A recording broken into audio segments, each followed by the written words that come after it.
అది విపరీతమైన ఎండాకాలం. దాంతో బుజ్జి పిచ్చుక, చిట్టి పిచ్చుక కలిసి ఇలా మాట్లాడుకుంటూ ఉంటాయి.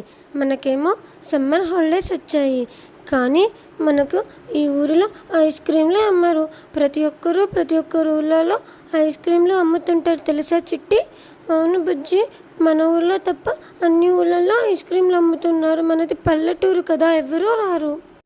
అలా బుజ్జి పిచ్చుక, చిట్టి పిచ్చుక వాళ్ళ ఊర్లో ఐస్ క్రీమ్ షాప్ లేదని, ఐస్ క్రీమ్ ఇవ్వరని బాధపడుతూ ఎగురుతూ తన స్నేహితురాళ్ళైన నెమలి ఇంకా చిట్టికోడి దగ్గరికి వెళ్దామని అనుకొని మాట్లాడుకుంటూ బుజ్జి పిచ్చుక, చిట్టి పిచ్చుక అందరి దగ్గరికి వెళ్తాయి.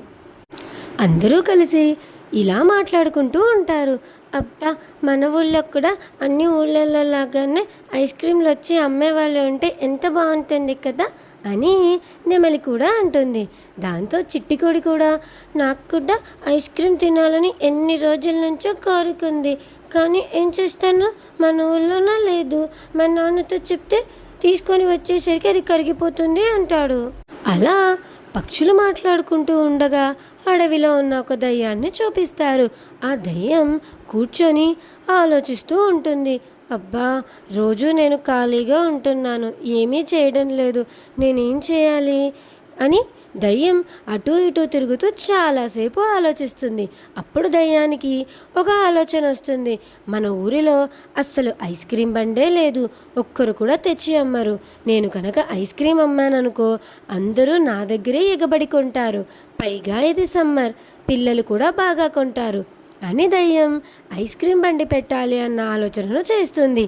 అలా అనుకొని మరుసటి రోజే తానే స్వయంగా ఐస్ క్రీమ్ తయారు చేసి అమ్మడం మొదలు పెడుతుంది దయ్యం. కానీ అది ఒక దయ్యం అమ్మే ఐస్ క్రీమ్ అవ్వడం వల్ల ఎవరు చూసినా ఐస్ క్రీమ్ని కొనడానికి భయపడుతూ ఉంటారు.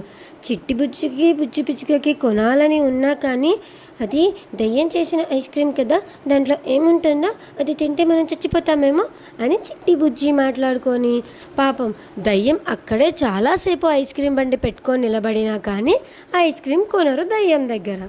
దాంతో దయ్యం ఎంతో నిరాశతో వెళ్ళి అడవిలో కూర్చొని చాలా బాధపడుతూ ఉంటుంది. ఎందుకు ఇలా అవుతుంది, నేను ఐస్ క్రీమ్ అమ్మాలి అని అనుకుంటే ఎవరూ కొనడం లేదు, నేను ఏం చేయాలి, నేను చేసే ఐస్ క్రీమ్ చాలా బాగుంటుందని ఎలా తెలుస్తుంది అని అనుకుంటున్న దయ్యానికి ఒక ఆలోచన వస్తుంది. ఒక పని చేస్తాను, ముందుగా అందరికీ ఐస్ క్రీమ్ ఫ్రీగా ఇస్తాను, అప్పుడు నేను ఇచ్చే ఐస్ క్రీమ్ చాలా బాగుంది, చాలా టేస్టీగా ఉంది అని అర్థమైతే వాళ్ళే ఐస్ క్రీమ్ కొంటారు అని దయ్యం ఈ ఆలోచనను చేస్తుంది. అలా దయ్యం ముందుగా మరుసటి రోజు బుజ్జి పిచ్చుక, చిట్టి పిచ్చుక ఉన్న దగ్గరికి వెళ్తుంది. వెళ్ళి ఈరోజు ఐస్ క్రీమ్ ఫ్రీ, మీరు కావాలంటే కొనుక్కొని తినొచ్చు పిల్లలు అంటుంది. అప్పుడు చిట్టి బుజ్జి, ఒరే ఫ్రీ అంటారా, మనం ఐస్ క్రీమ్ తినాలని ఎప్పటి నుంచో అనుకుంటున్నాం కదా, ఏం కాదులే ఒకటి తిందాం, బాగుంటే మళ్ళీ మనం రోజు తినొచ్చు కదా ఐస్ క్రీమ్, మనకు ఐస్ క్రీమ్ తినే అదృష్టం వచ్చిందిరా, దీన్ని పోగొట్టుకోకూడదు అని చిట్టి పిచ్చుక, బుజ్జి పిచ్చుక రెండూ మాట్లాడుకొని ఒప్పందానికి వస్తాయి. అలా దయ్యం ఇచ్చిన ఐస్ క్రీమ్ని చిట్టి పిచ్చుక, బుజ్జి పిచ్చుక తింటాయి.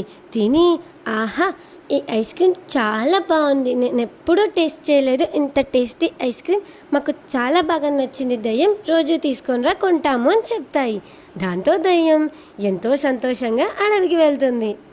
ఈరోజు నేను వేసిన ప్లాన్ పనికొచ్చింది, అందరూ నా ఐస్ క్రీమ్ కొన్నారు.